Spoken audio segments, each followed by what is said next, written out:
Hey, welcome back.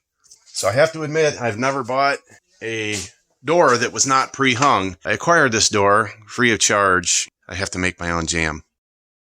So you see up here, I kind of had an angle where I framed it in. I fixed that with another 1x.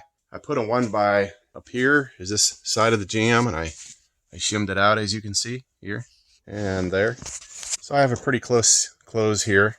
And then I took another 1x and I ripped it down the middle, just like that. And then I cut a mortise out on the side here. And what I'll do is I'll take that mortise and I'll flip it over.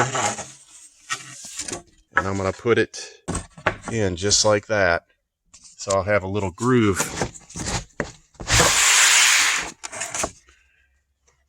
right there, which will allow me to insert my weather strip into that groove.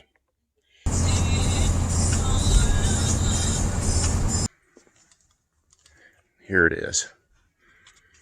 There's a little channel there. Looks like it's popping out up here. I'm gonna have to tuck that back in. But you can see it closes real nice now.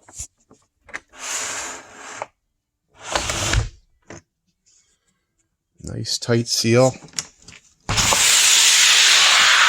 Put a little brush on the bottom. There's the side profile.